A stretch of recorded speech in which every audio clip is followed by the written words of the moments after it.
Hello everyone, welcome back to own channel keep creating.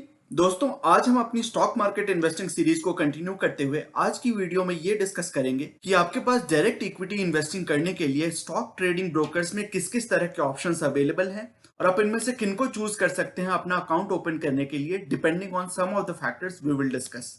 इस series की पहले की सारी वीडियोस अगर आपने अब तक चेक नहीं किया तो आप काफी यूजफुल इन्फॉर्मेशन मिस कर रहे हैं। हमने स्टॉक मार्केट इन्वेस्टिंग से रिलेटेड कई फंडामेंटल और इसेंशियल टॉपिक्स पे काफी डिटेल डिस्कशन की हुई है जो आपके लिए बहुत यूजफुल हो सकते हैं। चैनल पे सारी प्लेलिस्ट को चेक करें, वहां पे आप इन सारे वीडियोस को एक साथ देख सकते हैं। इसकी लिंक अपर राइट कॉर्नर में आ रही है जो मैं डिस्क्रिप्शन बॉक्स में भी डाल दूंगा। वीडियो शुरू करने से पहले बता दूं कि अगर आपने अब तक चैनल को सब्सक्राइब नहीं किया तो you are missing a lot of useful information and ideas about investing and wealth creation. आपके सब्सक्रिप्शंस, लाइक्स और कमेंट्स से मुझे और भी मोटिवेशन मिलती है और मैं आपके सजेस्ट किए हुए टॉपिक्स पे भी वीडियोस क्रिएट करने की कोशिश करता रहता हूं। So just smash the like button, subscribe to the channel और साथ ही नोटिफिकेशन बेल दबाना मत भूलिए ताकि आगे आने वाली एक भी वीडियो को आप मिस ना करें। आप हमें फेसबुक, ट्विटर और टेलीग्राम पर भी फॉलो कर सकते हैं ताकि आपकी नॉलेज और भी एनहांस हो सके। लिंक डिस्क्रिप्शन में दी हुई है। So without taking any more of your time, let's get started. दोस्तों, आप कोई भी जो ब्रोकरेज अकाउंट ओपन करवाते हैं, खुलवाते हैं, तो उसमें दो तरह की चीजें होती हैं जो हमेशा साथ में आती हैं। एक होती है ट्रेडिंग अकाउंट। ट्रेडिंग अकाउंट वो प्लेटफॉर्म है जहां पे कि आप बाय और सेल करते हैं, और दूसरी चीज होती है डीमैट अकाउंट। तो डीमैट अकाउंट में आप कुछ करते नहीं है, यहाँ पे बस आपकी जो सारे शेयर्स हैं, सारे स्टॉक्स हैं, वो स्टोर होते हैं। तो ट्रेडिंग अकाउंट यूज होता है बाय और सेल करने के लिए, और डीमैट अकाउंट यूज होती है एक रिपोजिटरी की तरह, एक स्टोरेज की तरह, जहां पे कि आपके सारे शेयर जो आप बाय करते हो वो स्टोर हो जाते हैं, और जब आप सेल करना चाहते हैं तो उस स्टोरेज से, उस रिपोजिटरी से वो निकल के सेल हो जाते हैं और नेक्स्ट बायर के पास पहुंच जाते हैं। तो आप कोई भी जो ब्रोकरेज अकाउंट खुलवाते हैं, ओपन करवाते हैं, उसमें आपको ये दोनों ही चीजें साथ में मिलती हैं, trading account plus demat account. तो हम अभी तुरंत जो दो तरह के ब्रोकरेज अकाउंट्स की बात करेंगे, आप दोनों में से कोई भी अकाउंट खुलवाएंगे तो आपको ये दोनों ही चीजें साथ में मिलेंगी। सो irrespective of what kind of brokerage account you open, you will always get both of these, a trading account and a demat account. तो चलिए हम बात करते हैं कि जो दो ब्रॉड कैटेगरीज होती हैं वो क्या होती हैं ट्रेडिंग ब्रोकर्स के। आप कोई भी जो ट्रेडिंग ब्रोकरेज अकाउंट खोलेंगे तो वो ब्रॉडली दो तरह से डिस्टिंग्विश हो सकते हैं, दो तरह से उनको क्लासिफाई किया जा सकता है। पहली जो टाइप होती है वो होती है फुल सर्विस ब्रोकर्स। जैसा कि नाम से आपको यहाँ पे थोड़ा अंदाजा लग रहा होगा, ये सारी सर्विसेज प्रोवाइड करती हैं, इसलिए इसका नाम होता है फुल सर्विस। और दूसरी तरह की जो टाइप होती है उनका नाम होता है डिस्काउंट ब्रोकर्स। तो डिस्काउंट से आपको थोड़ा सा लग रहा होगा, थोड़ा अंदाजा लग रहा होगा, ये एक्चुअली थोड़ी कम फी वाले होते हैं, इनमें कॉस्ट थोड़ी कम होती है, इसलिए इनका नाम डिस्काउंट ब्रोकर्स रखा जाता है। तो इनमें क्या क्या खासियत होते हैं और क्या क्या डिस्टिंग्विशिंग फैक्टर्स होते हैं, क्या डिफरेंसेस होते हैं, उनको समझने की कोशिश करते हैं। यूजुअली जो फुल सर्विस ब्रोकर्स होते हैं वो लेगेसी ब्रोकर्स होते हैं, यानी काफी दिनों से इनकी ऑपरेशन चल रही है, और जो शुरू में जब ब्रोकरेज अकाउंट्स ओपन होना शुरू हुए थे इंडिया में या कहीं भी दूसरे देशों में, तो वो यूजुअली फुल सर्विस ब्रोकर्स हुआ करते थे। जो पहले से जो ये चले आ रहे हैं लेगेसी ब्रोकर्स, ये यूजुअली फुल सर्विस ब्रोकर्स होते हैं। और चूंकि इन्होंने ऑपरेशन बहुत सालों से अपनी बनाई हुई है, अपनी मार्केट में एक नाम क्रिएट किया हुआ है, तो ये काफी रेप्यूटेड प्लेयर्स होते हैं। यूजुअली आप देखें कि जो भी बैंक्स होते हैं, बड़े बैंक्स, आईसीआईसीआई, कोटक, एचडीएफसी, इन सभी के आपको ब्रोकरेज अकाउंट्स मिल जाएंगे। एचडीएफसी सिक्योरिटीज के, कोटक सिक्योरिटीज के, आईसीआईसीआई सिक्योरिटीज के, और फिर मोतीलाल ओसवाल वगैरह कुछ एडिशनल प्लेयर्स है। तो काफी सारे आपको ऐसे फुल सर्विस ब्रोकर्स मिल जाएंगे जहां पे कि आप कई सालों से आपकी अकाउंट हो सकता है कि ऑलरेडी खुली हुई हो, क्योंकि पहले डिस्काउंट ब्रोकर्स इंडिया में उतने नहीं थे। जो सबसे पहले ब्रोकर्स अवेलेबल थे इंडिया में वो सारे के सारे फुल सर्विस ब्रोकर्स थे। तो जैसा कि आप यहाँ पे देख पा रहे हैं, डिस्काउंट ब्रोकर्स जो इंडिया के अंदर हैं वो रिलेटिवली न्यूअर प्लेयर्स हैं, रिलेटिवली न्यू प्लेयर्स हैं। उतनी ज्यादा रेप्यूटेड, उतने ज्यादा एस्टैब्लिश्ड प्लेयर्स नहीं है। ये कहने का मतलब ये नहीं है कि वो सारे बेकार प्लेयर्स हैं या फिर उनकी रेपुटेशन दागदार है, उन पर ट्रस्ट नहीं किया जा सकता है। बात ये नहीं है, बात ये है कि वो सब न्यूअर प्लेयर्स हैं। और जो फुल सर्विस ब्रोकर्स हैं वो यूजुअली काफी दिनों से ऑपरेट कर रहे हैं, काफी सालों से। दूसरी एक जो बहुत बड़ी डिस्टिंग्विशिंग फैक्टर है, बहुत बड़ा डिफरेंस ये है कि जो फुल सर्विस ब्रोकर्स होते हैं, जैसा कि नाम से आपको पता है, सारी full range of service provide करते हैं। इसमें क्या क्या इंक्लूडेड होता है तो वो हम देख लेते हैं। इसमें इन्वेस्टमेंट एडवाइस एंड गाइडेंस होती है। यूजुअली आपको न्यूज लेटर्स आते हैं, आपको रिपोर्ट्स आती हैं कंपनीज के ऊपर, आपको इन्वेस्टिंग टिप्स, इन्वेस्टिंग आइडियाज दिए जाते हैं, गाइडेंस दी जाती है। यहाँ तक कि वो लोग पोर्टफोलियो मैनेजमेंट भी कर देते हैं। कुछ सर्विस ब्रोकर्स ऐसे भी होते हैं, अगर आप थोड़ा हायर लेवल के सर्विस में अगर एनरोल करते हैं तो आपको पोर्टफोलियो मैनेजमेंट भी मिल जाती है, स्टॉक रिसर्च और आइडियाज तो मिलते ही हैं। हर फुल सर्विस ब्रोकर के साथ। और यूजुअली इनकी जो प्रेजेंस होती है वो ऑनलाइन भी होती है, इनकी ऑनलाइन प्लेटफॉर्म्स भी होती है, साथ ही साथ इनकी फिजिकल लोकेशन भी होती है, फिजिकल प्रेजेंस भी होती है। तो आप इनके ऑफिसेज में जाके अपने लेजर्स ले सकते हैं, बात कर सकते हैं किसी इन्वेस्टमेंट मैनेजर से, किसी पोर्टफोलियो मैनेजर से, कुछ एडवाइस ले सकते हैं, वन टू वन कॉन्वर्सेशन कर सकते हैं फेस टू फेस। तो ये सब सारी सुविधाएं आपको मिलती हैं फुल सर्विस ब्रोकर्स के साथ। यूजुअली जो डिस्काउंट ब्रोकर्स होते हैं उनमें ये सारी फैसिलिटीज नहीं आती हैं। उनमें जो फैसिलिटीज होती हैं, जो सर्विसेज होती है, वो बहुत ही बेयर बोन होती है, यानी कि एकदम जो क्लीन, एकदम जो बेयर बोन मिनिमम है, वही सारी सर्विस, ट्रेडिंग सर्विस आपको प्रोवाइड की जाती है। तो उसमें आपको basic market news, stock news वगैरह पता चलेगी, लेकिन स्टॉक रिसर्च नहीं आपको दी जाएगी। जैसे इस वाले में हमने देखा था कि स्टॉक रिसर्च आइडियाज आपको दिए जाते हैं, इस वाले में आपको कोई रिसर्च, कोई आइडिया नहीं मिलेगी। बेसिक मार्केट न्यूज वगैरह, कुछ न्यूज लेटर्स आपको मिल जाएंगे डेली या वीकली बेसिस पे, कुछ स्टॉक के बारे में कुछ स्पेसिफिक न्यूज है तो उसके बारे में कुछ न्यूज आपको बता दी जाएगी। लेकिन ये सब टिप्स नहीं होते हैं या फिर आइडियाज नहीं होते हैं, बस न्यूज होती है किसी स्टॉक या ओवरऑल मार्केट के बारे में। नो स्टॉक रिसर्च और पोर्टफोलियो मैनेजमेंट सर्विस यहाँ पे प्रोवाइड की जाती है। कोई भी यहाँ पे स्टॉक रिसर्च नहीं प्रोवाइड किया जाता, कोई भी पोर्टफोलियो मैनेजमेंट की सर्विस नहीं होती। जो आप यहाँ पे देख पा रहे हैं, फुल सर्विस ब्रोकर्स में पोर्टफोलियो मैनेजमेंट की सर्विस भी होती है, यहाँ पे ऐसी कोई बात नहीं होती डिस्काउंट ब्रोकर्स में। और डिस्काउंट ब्रोकर्स में एक और आप बात देखें कि इनकी जो प्रेजेंस होती है वो यूजुअली बस ऑनलाइन होती है। यूजुअली इनके फिजिकल लोकेशंस नहीं होते हैं, फिजिकल प्रेजेंस नहीं होती है, इनकी प्लेटफॉर्म्स बस ऑनलाइन होती है। एक और डिफरेंस है जो हर जगह पे लागू नहीं होता, लेकिन मोस्टली देखा जाता है ब्रॉडली स्पीकिंग, कि आपकी जो फुल सर्विस ब्रोकर्स होते हैं वो यूजुअली आपको कहते हैं कि अकाउंट में कुछ मिनिमम एसेट रहना चाहिए, कुछ मिनिमम बैलेंस मेंटेन करके रखना चाहिए, तभी जाके आप उनके साथ ऑपरेट कर सकते हैं, उनके साथ अकाउंट ओपन कर सकते हैं। लेकिन डिस्काउंट ब्रोकर्स के साथ वो बात नहीं होती है, उनमें कोई अकाउंट मिनिमम नहीं होता। आप लो बैलेंस रख सकते हो या फिर कोई बैलेंस नहीं रख सकते हो, जो जितनी बस एनुअल मेंटेनेंस फी वगैरह है वो बस आप रख दो। इनमें और कोई रिक्वायरमेंट नहीं होती कि आपको 1 लाख, 2 लाख, 5 लाख, 10 लाख मेंटेन करना है। जो कि फुल सर्विस ब्रोकर्स की जो सर्विसेज होती हैं वो बहुत बड़ी होती हैं, लार्ज स्केल पे होती हैं, या फिर बहुत सारी सर्विसेज होती हैं, तो इनकी रिक्वायरमेंट भी ये होती है कि आप कुछ एक मिनिमम अकाउंट बैलेंस मेंटेन करो फुल सर्विस ब्रोकर्स के साथ। एक और जो इवॉल्विंग चीज है, जो धीरे धीरे करके इवॉल्व हो रही है, वो ये है कि जो टेक प्लेटफॉर्म्स होते हैं, जो टेक्निकल प्लेटफॉर्म्स होते हैं फुल सर्विस ब्रोकर्स के, वो थोड़े बेसिक होते हैं कंपेयर टू डिस्काउंट ब्रोकर्स। उनकी जो प्लेटफॉर्म्स होती हैं, ट्रेडिंग प्लेटफॉर्म्स, बाइंग सेलिंग की जो प्लेटफॉर्म्स होती हैं, चार्ट पैटर्न्स होते हैं, या फिर जो सारी एक एक्सपीरियंस है आपके मोबाइल ऐप पे हो या फिर आपके कंप्यूटर स्क्रीन पे हो, वो सारी जो टेक प्लेटफॉर्म्स होती हैं वो यूजुअली थोड़ी बेसिक होती हैं। हालांकि ये इंप्रूव हो रही है, बहुत सारी जो प्राइवेट, स्पेशली जो बैंक, प्राइवेट बैंक की सिक्योरिटीज हैं, एचडीएफसी, कोटक, आईसीआईसीआई सिक्योरिटीज वगैरह की जो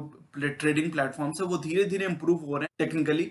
बट अभी भी कंपेयर टू डिस्काउंट ब्रोकर्स, उनकी जो प्लेटफॉर्म्स है वो थोड़ी बेसिक है। डिस्काउंट ब्रोकर्स की जो प्लेटफॉर्म्स होती हैं, टेक प्लेटफॉर्म्स होती हैं, वो काफी टॉप ऑफ द लाइन, काफी एडवांस्ड होती है। उनकी जो चार्ट पैटर्न्स होती हैं, जो बाइंग सेलिंग का एक्सपीरियंस होता है, ट्रेडिंग का एक्सपीरियंस होता है, ये सब सारा काफी स्ट्रीमलाइन होता है, काफी एफिशिएंट, काफी ऑप्टिमाइज्ड होता है। और वो केवल लैपटॉप या कंप्यूटर स्क्रीन पे ही नहीं, इन लोगों की जनरली ऐप भी होती है, और वो ऐप बहुत ही अच्छे तरीके से काम भी करती है, काफी ऑप्टिमाइज्ड होती है एक्सपीरियंस ओवरऑल। अब जहां तक कि कॉस्ट या फीस की अगर बात करें, तो फुल सर्विस ब्रोकर्स जो होते हैं उनकी जनरली जो ब्रोकरेजेस होती हैं, या फिर एनुअल मेंटेनेंस फी हुई, या मिसलेनियस कुछ एक्सपेंसेस हुए, वो सब थोड़े ज्यादा होते हैं। डिस्काउंट ब्रोकर्स इसी चीज पे, यही इनकी यूएसपी है, यही इनका सेलिंग पॉइंट है कि इनकी जो कॉस्ट होती हैं, ब्रोकरेजेस होती हैं, या फी होती हैं, या फिर एनुअल मेंटेनेंस चार्ज वगैरह हो गए, वो काफी कम होते हैं compare to full service brokers. इनकी जो सारी फीस होती हैं, सारी ब्रोकरेजेस वगैरह होती हैं, वो काफी कम होती हैं, काफी कॉम्पिटिटिव होती हैं compare to the overall market. तो कुछ फैक्टर्स हैं जो आपको कंसिडर करने चाहिए। जैसा हमने डिस्कस किया, दोनों के ही कुछ प्लसेस एंड माइनसेस हैं। जहां पे कि ओवरऑल सर्विस और ओवरऑल रेपुटेशन और सेफ्टी वगैरह की बात करें, तो वहां पे जो फुल सर्विस ब्रोकर्स होते हैं, जो पूरा एक्सपीरियंस प्रोवाइड करते हैं, वो आउटशाइन करते हैं। लेकिन जहां तक कि कॉस्ट की बात है, या फिर ट्रेडिंग प्लेटफॉर्म्स की बात है, फिर ओवरऑल ट्रेडिंग एक्सपीरियंस की बात है, तो वहां पे आपका शायद मानना हो सकता है कि डिस्काउंट ब्रोकर्स थोड़ा आउटशाइन करते हैं, थोड़ा आउट परफॉर्म करते हैं फुल सर्विस ब्रोकर्स को। तो दोनों के ही कुछ प्लसेस हैं और कुछ माइनसेस हैं। तो कौन कौन से फैक्टर्स हैं जो आपको कंसिडर करने चाहिए जब आपको डिसीजन लेना होता है, जब आप चूज करना चाहते हैं कि दोनों में से किस जगह आप अपना अकाउंट खुलवाना चाहते हैं, ओपन करवाना चाहते हैं for trading and investment purpose. तो वैसी कौन कौन सी चीजें होती हैं? पहली फैक्टर ये है जो आपको कंसिडर करनी चाहिए कि क्या आपको इन्वेस्टमेंट एडवाइस चाहिए, क्या स्टॉक टिप्स चाहिए, क्या स्टॉक के ऊपर रिसर्च चाहिए, इन्वेस्टमेंट आइडियाज, ट्रेडिंग आइडियाज क्या आपको चाहिए, या फिर आप खुद रिसर्च कर पा रहे हो, आप खुद जानते हो कि कौन सी कंपनी में इन्वेस्ट करना है, किस लेवल पे इन्वेस्ट करना है, ये सब आप खुद रिसर्च कर पा रहे हो। तो अगर आप खुद रिसर्च कर पा रहे हो तो शायद आपके लिए डिस्काउंट ब्रोकर्स बेटर है। लेकिन आप अगर वो नॉलेज पाना चाहते हो, वो सीखना चाहते हो, आपको चाहिए कि वो सारी रिसर्च कोई प्रोफेशनल करे और आपको उसकी जिस्ट पता चल जाए, उसकी समरी पता चल जाए और उसके अकॉर्डिंग आप अपने इन्वेस्टमेंट और ट्रेडिंग डिसीजंस ले सको, तो हो सकता है कि आपके लिए फुल सर्विस ब्रोकर्स बेटर हो। तो आपकी रिक्वायरमेंट क्या है, इस पर डिपेंड करता है कि आप दोनों में से किसको पसंद करें। फिर दूसरा फैक्टर ये है कि आप कितने कंफर्टेबल हो विथ टेक्नोलॉजी। आप देखते हो कि हमारे पेरेंट्स या फिर जो ओल्डर जनरेशन के लोग हैं वो यूजुअली प्रेफर करते हैं कि वो वन टू वन कॉन्वर्सेशन करें, फेस टू फेस या टेलीफोनिक कॉन्वर्सेशन करें और उस हिसाब से अपने ट्रेडिंग और इन्वेस्टमेंट आइडियाज वो किसी के साथ डिस्कस करके और तब वो करना चाहते हैं। लेकिन हम में से बहुत लोग हैं यूजुअली जो यंगर जनरेशन को बिलोंग करते हैं, वो लोग चाहते हैं कि ओवरऑल उनकी ट्रेडिंग एक्सपीरियंस अच्छे हों, यानी कि जो वो प्लेटफॉर्म्स यूज कर रहे हैं, ट्रेडिंग प्लेटफॉर्म्स यूज कर रहे हैं या फिर मोबाइल ऐप यूज कर रहे हैं, वो उनको बेटर मिले, क्योंकि वो बहुत कंफर्टेबल होते हैं टेक्नोलॉजी से। जो ओल्डर जनरेशन है they are sometimes very reluctant to use technology. उनको लगता है कि पता नहीं ये सही है या नहीं, प्राइवेसी इश्यूज उनको लगते हैं, या फिर उनको लगता है कि पता नहीं ये सही से ऑपरेट होगा भी या नहीं। लेकिन जो यंगर जनरेशन है उनको उल्टा लगता है, उनको लगता है कि पता नहीं मैं फोन पे ये चीज कर पाऊंगा या नहीं, मैं उससे अच्छा है कि मैं ऐप पे इसको खुद से कर लेता हूँ या लैपटॉप पे खुद से कर लेता हूँ, कंप्यूटर पे खुद से कर लेता हूँ। तो depending on how comfortable you are with technology, आपकी choice one versus the other हो सकती है। फिर दूसरी एक और, हालांकि ये उतना मैटर नहीं करता बट फिर भी एक इंपॉर्टेंट फैक्टर ये है कि कितनी एसेट अंडर मैनेजमेंट साइज है। यूजुअली हमने जैसे बात की कि फुल सर्विस ब्रोकर्स जो होते हैं वो एनकरेज करते हैं कि अगर आपके पास बहुत एसेट अंडर मैनेजमेंट है, आपकी जो पोर्टफोलियो साइज है अगर बहुत बड़ी है, तो आप फुल सर्विस ब्रोकर्स को प्रेफर कर सकते हो। लेकिन अगर आपकी पोर्टफोलियो साइज उतनी बड़ी नहीं है, मैं कहूंगा कि टेंटेटिवली, अब बड़ी छोटी तो बहुत ही सब्जेक्टिव चीज है, लेकिन मैं कहूंगा कि अगर आपको लगता है आपकी जो टोटल कॉर्पस है उसकी साइज आपके हिसाब से बहुत बड़ी है, आपकी डेफिनेशन से अगर वो बहुत बड़ी है, तो हो सकता है कि आपको फुल सर्विस ब्रोकर्स ज्यादा पसंद है। लेकिन अगर वो पोर्टफोलियो साइज उतनी बड़ी नहीं है, तो आपको डिस्काउंट ब्रोकर से भी काम चल जाएगा, डिस्काउंट ब्रोकर्स आपको सही लगेंगे। फिर जैसा हमने देखा था कि कभी कभी फुल सर्विस ब्रोकर्स ये भी करते हैं कि उनकी कुछ मिनिमम अकाउंट की रिक्वायरमेंट होती है, मिनिमम बैलेंस की रिक्वायरमेंट होती है, वो डिस्काउंट ब्रोकर्स के साथ वो पंगा नहीं है। तो depending on all these factors आप डिसाइड कर सकते हो कि आपकी एसेट की साइज कितनी ज्यादा है, उस हिसाब से आप चूज कर सकते हो कि आपको कौन सा ज्यादा पसंद आ रहा है। फिर एक trade off between safety and cost. Usually, हालांकि मैं कहूंगा कि डिस्काउंट ब्रोकर्स भी आजकल काफी सेफ है, राइट? क्योंकि बहुत सारे जो प्लेयर्स हैं, आप बात कर लें जीरोधा की, अपस्टॉक्स की, या ग्रो की, या कुबेरा की, बहुत सारे प्लेटफॉर्म्स ऐसे हैं, और मैंने तो कुछ ही मेंशन किए हैं, बहुत सारे ऐसे डिस्काउंट ब्रोकर्स आपको मिल जाएंगे जो काफी रेप्यूटेड हैं। उनकी जो कस्टमर बेस है वो लाखों में है, 10 लाख, 20 लाख, 25 लाख की उनकी कस्टमर बेस है, तो वो भी काफी रेप्यूटेड है। वो भी कुछ साल से आप ऑपरेट कर रहे हैं, उनको भी ऑपरेट किए हुए 5 साल 10 साल हो गए हैं कुछ को, तो आप उन पे भी ट्रस्ट कर सकते हैं। तो इसलिए मैंने यहाँ पे लिखा है कि इररिस्पेक्टिव ऑफ द फैक्ट कि आप डिस्काउंट ब्रोकर्स के साथ जाएं या फिर फुल सर्विस ब्रोकर्स के साथ जाएं, आप हमेशा अपने मार्केट लीडर्स के साथ, उस फील्ड में जो मार्केट लीडर्स हैं, यानी कि डिस्काउंट ब्रोकर्स के जो मार्केट लीडर्स हैं, जैसा हमने कुछ नाम लिए, या फिर जो कुछ हमने नाम लिए फुल सर्विस ब्रोकर्स के, तो आप उन्हीं के साथ स्टिक करें। छोटे मोटे जो ये अभी रिसेंटली एक केस हुआ था, आपको पता भी होगा, आप हर कुछ साल में एक जरूर कोई केस सुनेंगे कि इस ब्रोकर ने कुछ घपला कर दिया, आपके जो शेयर्स डीमैट में रखे हुए थे उसको बेच दिया, खरीद लिया, कुछ पंगा कर दिया। तो वो सब आप ऑब्वियसली नहीं चाहते हो, राइट? वो सब आपको नहीं चाहिए टेंशन।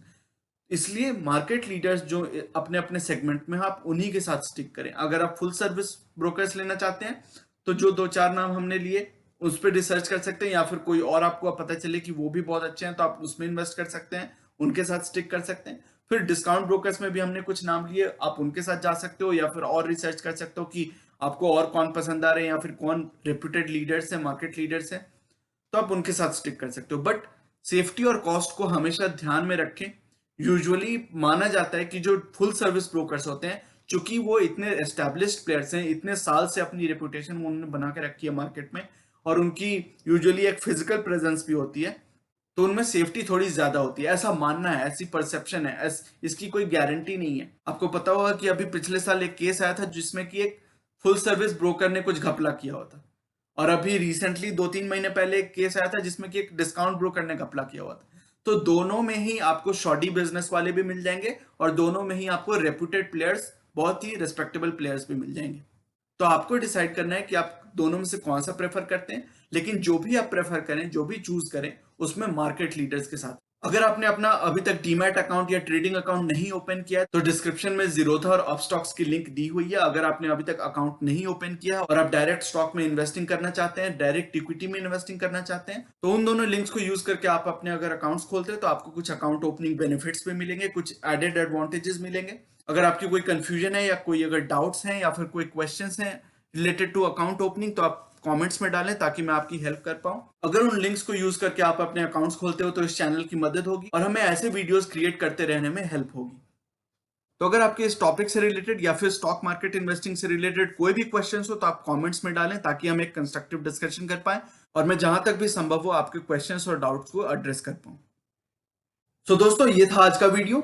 ये सेइंग जो कि है नॉलेज इज पावर सुप्रीम, ये इस चैनल का मिशन है जो कि है आप तक सही नॉलेज पहुंचाना। आगे आने वाली वीडियोस में हम mutual fund, investing, asset allocation और डायरेक्ट स्टॉक से रिलेटेड कई सारे एनालिसिस करेंगे और बहुत सारे इंटरेस्टिंग टॉपिक्स को डिस्कस करेंगे। So you should definitely subscribe to the channel and remain posted for further updates. अगर आज की वीडियो कंटेंट आपको पसंद आया है तो वीडियो करें लाइक। अगर आपको लगता है कि इस इन्फॉर्मेशन से किसी की मदद हो सकती है तो इसे अपने दोस्तों और फैमिली मेंबर्स के साथ शेयर करें और चैनल को करें सब्सक्राइब। मिलते हैं अपने अगले वीडियो में एक और टॉपिक के डिस्कशन के साथ। तब तक के लिए take care and see you soon. Bye bye.